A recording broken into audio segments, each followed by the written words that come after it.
It did not take long for the news to spread that the person who set fire to Nimrod's temple was Avram, the son of Terach. Thousands of people came to hear the trial the next day. Most of the people had to wait outside the courtroom where Nimrod sat on his very high throne. Hundreds of the most important people in his kingdom were in the throne room, including all his ministers. This is exactly what Avram wanted. "Are you Avram ben Terach?" asked Nimrod. Yes. "Are you the one who defied me and burned my gods?" Yes. Avram did not look nervous. Actually, he felt no fear for Nimrod at all. So far, everything had worked exactly as Avram had prayed for. He knew this day might very well be the last day of his life. But he was ready for that. He wanted to make a huge, giant Kiddush Hashem. "Don't you know? I am the master of everything. The very sun, moon, and stars all move in space because of me. I made the entire universe." Avram smiled and answered with confidence, "I swear by your life that I did not know you are so powerful. But now that you've told me, could I ask you one question that will make all this very clear to me?" Nimrod did not feel very comfortable letting Avram ask anything he wanted. But now it was too late for Nimrod to say no, because he had just said he is God of the entire universe. So why should he be afraid of what Avram might ask? Nimrod pretended not to mind. "Fine, ask your question." Well, every day the sun rises in the east and sets in the west. Since you now say that you control the sun, please make it rise tomorrow in the west and go down in the east, and then I will tell everyone I agree you are the king of the world, and nothing is as powerful as you. Avram was still smiling at Nimrod, while Nimrod was absolutely silent. Nimrod was not expecting a challenge. Nobody, absolutely nobody, ever dared to argue about his power before. Nimrod had no idea how to answer Avram in front of all his ministers. This was embarrassing.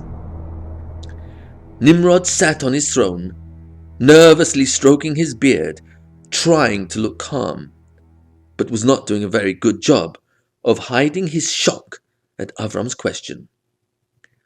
Avram grabbed the chance to make Nimrod an even bigger fool in the eyes of his own people. "Well, here's another way you could prove you really are the God you say you are, and I will believe you. And I will believe that you say you made and control everything. So tell me, what am I thinking this moment? And what am I planning to do next? Then I'll know for sure you really are God. I will even go telling everyone in the world you are the real God."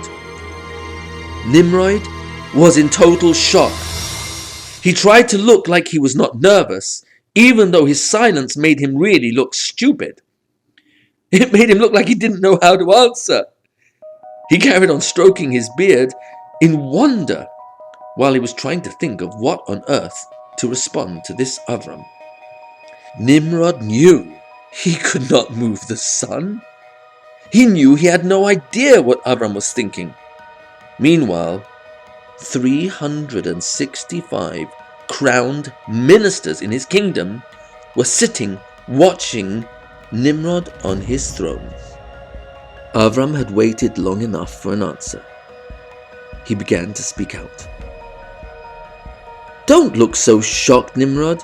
You really are no god at all. You are the son of Cush.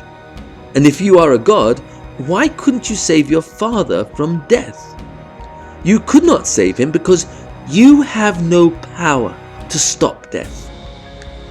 you will have no power to stop yourself from dying. Nimrod could not allow Avram to say another word. He was being made a total fool by his own ridiculous claim that he is God, and now he could not prove it. Nimrod turned to his ministers, his wizards, and his astrologers, who were trying to stop themselves from laughing at Nimrod. You see this man who dares to argue against me? He has destroyed my gods, and he answers back at me? Nimrod really did not know what to say. He was still lost for words. But his ministers saw his embarrassment and understood that he needed them to save him. And so they interrupted Nimrod. Your Majesty, how did this man destroy your gods? With fire. Then, just as he destroyed your gods with fire, he should be burned in fire. Nimrod was most satisfied with this answer. Now he did not have to prove he is God. Let Avram be burned for his crime, and that will teach everyone to fear ever arguing against Nimrod being God. Nimrod turned to Terach. Terach, what should be the punishment for burning my gods, if not fire? Let us see now. Who is the real power in this world? I am the God of all gods. And now I command that you, Avram, will be put to death with fire. Fire because you burned my gods with fire, and fire is the only power I bow to. Then we will see if your God can stop me from destroying you. Gods, take this man, throw him into the dungeon till we are ready to burn him. Nimrod thought to himself, I'm too clever to put Avram to death straight away. I have a much better idea that would also repair the damage Avram did to embarrass me. If I get Avram to admit he was wrong and that I was right, people will no longer have any doubt whether I am God. But how can I persuade Avram to agree that I am really God?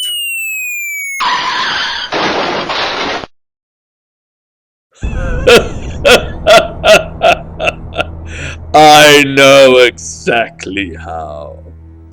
I will throw Avram into prison. By the time he comes out, Avram will be a changed person. He will have been in prison so long, he will be angry with his God Hashem for not rewarding him. Every person knows of Avram will also see that there is no reward to believe in his God. Now, let me think. How long shall I put him in prison for? 10 days? No. 10 weeks? No. 10 months? No. 10 years? Yes. In those days, prisons were underground. They were called dungeons. Nimrod's plan was for Avram to rot in prison. He would not be fed properly. He would always be starving and given just enough bread and water to keep him alive. This would make Avram change his mind about how much Hashem is kind to him. Nimrod was sure that after keeping Avram in the dark dungeon for many years, Avram would finally admit to Nimrod in front of everyone that Nimrod was the real God, or else Avram would be killed. Do you think Avram would blame Hashem for being in a dark dungeon? Do you think Nimrod was right? Or do you think that Avram never stopped loving Hashem, even after 10 years in a dark dungeon? Would you agree Avram passed this test? Absolutely yes. Avram had passed this test from Hashem. Avram was willing to stand up to the most powerful, fearful, and cruel man in all world history, Nimrod HaRasha. And Avram was willing to tell Nimrod right to his face that he was no god at all. Instead, he would proudly declare only Hashem is the real power in the entire world. During his 10 years in the dungeon, Avram spent his time talking to Hashem as he always did, constantly thinking about Hashem's kindness, his greatness, and using all the examples he could think of how Hashem has been good to him and the world, and just keep saying thank you, thank you, thank you. Instead of Avram being angry with Hashem, he ended up loving Hashem more and more. He would think of lots of ways he would show his love for Hashem if he was ever freed from this dungeon. He was completely calm about the real chance that he would be let out of the dungeon and thrown into a fire to burn to death if he refused to admit Nimrod was a real god.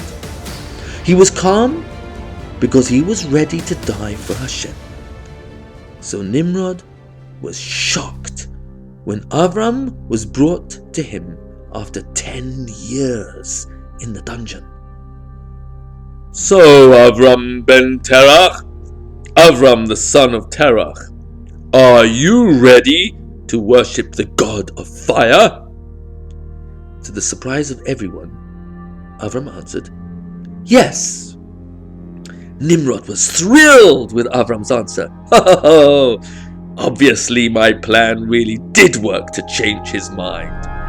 Excellent! Gods, bring fire for Avram to bow and pray to. You know, Nimrod, come to think of it, water is able to put out fire, so I think it would make more sense to worship water. This is even better than I thought. Avram is showing everyone he's willing to worship more than just fire, but water too.